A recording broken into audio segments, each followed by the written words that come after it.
किस पार्टी की सत्ता है, ये सवाल ही अब बेमानी है। कोरोना काल में हर पार्टी, हर सरकार ने मरीजों को आंकड़े में तब्दील करके फर्ज निभा दिया है। राजस्थान में सरकारी इलाज के नाम पर अत्याचार हो रहा है। कलेक्टर महोदय के पास जवाब नहीं था, सो कैमरे के सामने से निकल लिए। टेस्टिंग की कोई सुविधा नहीं है, मेडिकल की कोई सुविधा नहीं है, यहाँ कोई डॉक्टरों की सुविधा नहीं है। मरीज भगवान के भरोसे ही चल रहा है और यहाँ कोई सुविधा नहीं है, किसी भी प्रकार की मेडिकल सुविधाएं जो यहाँ इस गांव के नागरिक को मिल सके। डॉक्टर्स नहीं है यहाँ? जी सर, डॉक्टर नहीं है और यहाँ टेस्टिंग सुविधा भी नहीं है, हॉस्पिटल कुछ भी नहीं है, सिर्फ प्राइवेट वालों के भरोसे चल रहा है। जब तक अगर पेशेंट सीरियस होता है तो हो सकता है आगे उसकी क्या भगवान ही मालेगा।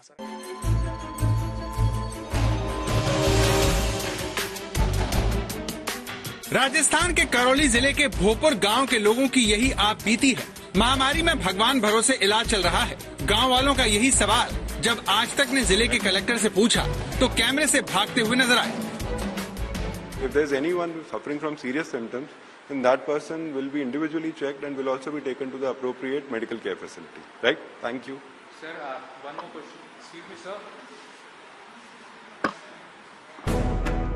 बद इंतजामी और बदहाली पर सवाल पूछा गया तो टीम भेजने की बात कहकर जिले के कलेक्टर साहब चलते बने। सोचिए जिले का क्या हाल होगा। ऐसा क्यों है, हम आपको गांव का आंखों देखा हाल दिखाते हैं। ये है राजस्थान के करौली जिले का भोपुर गांव। इस गांव और इससे जुड़े हुए करीबन 10 और गांवों में इस समय हालत बद से बदतर हुई है। लगभग हर घर में एक मरीज है। पहले लोग मानकर चल रहे थे कि ये कोई वायरल बीमारी है जिसके चलते लोगों में खांसी, बुखार, जुकाम के लक्षण सामने आ रहे हैं, पर कुछ लोगों की टेस्टिंग के बाद जब ये सामने आया कि वो कोविड संक्रमित हैं, तो यहाँ पर एक भय का माहौल पसर गया है। लगभग 10 से 12 गांव में एक भी पीएचसी सेंटर नहीं है। इस गांव के हर घर में कोरोना का वायरस पहुंच चुका है, लेकिन गांव में न तो टेस्टिंग की सुविधा है, न दवाई का कोई इंतजाम। हमारी स्थिति बहुत खराब है क्योंकि हमारे 15 गांवों से जुड़ा हुआ है ये गांव में। न कोई पीएचसी की सुविधा, न कोई चिकित्सा की सुविधा, लोग परेशान ज्यादा है। अगर एक पीएचसी खुल जाए तो बहुत सुविधा हो जाएंगी, सभी गांव यहाँ से जुड़ जाएंगे। अभी फिलहाल इस गांव में, आसपास के गांव में कोई डॉक्टर नहीं, कोई पीएचसी नहीं, 15 किलोमीटर दूर है सब। गांव में एक स्वास्थ्य केंद्र तो है, लेकिन वो खुद आईसीयू में है।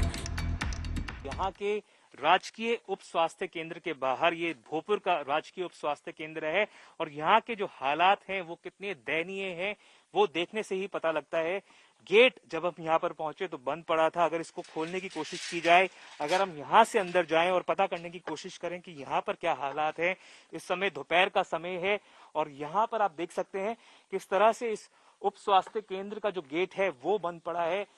इस समय में जब यहाँ पर संक्रमण इतना ज्यादा फैला हुआ है, लगभग हर घर में एक बीमार व्यक्ति है, तब जो राजकीय उप स्वास्थ्य केंद्र है उसके जो दरवाजे हैं वो बंद पड़े हैं। तो सरकार की तरफ से कोई भी चिकित्सा सुविधा इन इलाकों में, इन गांवों में उपलब्ध नहीं करवाई गई है और सरकार अगर चाहती है कि गांवों में, ढाणियों में कोरोना वायरस का संक्रमण ना फैले तो उसको ये देखना बहुत जरूरी है कि किस तरह से जो यहाँ का चिकित्सा व्यवस्था है वो पूरी तरह से चरमरा गई है। यहाँ पर बड़े बड़े पौधे उग गए हैं, जो स्वास्थ्य केंद्र है वो बंद पड़े हैं और जो लोग हैं वो चिकित्सा सेवाओं के अभाव में दूर दराज के इलाकों में जाने पर मजबूर हो रहे हैं। जो झोला छाप डॉक्टर हैं उनकी मदद लेने के लिए मजबूर हो रहे हैं और सरकार को चाहिए कि इन व्यवस्थाओं को किसी तरह से दुरुस्त करे, इनको सुधारे ताकि लोगों को इतनी बुरी तरह से प्रभावित ना होना पड़े सरकार की नाकामी की वजह से। तस्वीरें झूठ नहीं बोलती, लेकिन सरकारी अफसरों की जुबान सच बोलने को तैयार नहीं है। हमने दौरा पिछले 2 दिन पहले भी करवाया था। माननीय एसडीओ साहब वहाँ गए थे, हमारा बीसीएमओ वहाँ गया था, हमारी टीमें वहाँ गई थी और घर घर का हमने सर्वे किया है। सारे जितने हमारे आईएलआई के रोगी मिले हैं उनको किट वितरित की है। और ऐसा नहीं है, भोपुर में हमारा सब सेंटर है, पास में नेसूरा है, 3 किलोमीटर वहाँ हमारी पीएचसी है। तो हम नियमित रूप से चिकित्सा सुविधाएं आम जन को उपलब्ध करा रहे हैं। सरकारी दावों के हिसाब से गांव में टेस्टिंग भी है और दवाई भी, लेकिन जमीनी हकीकत इससे कोसों दूर है। देव अंकुप वधावन, करौली, आज तक।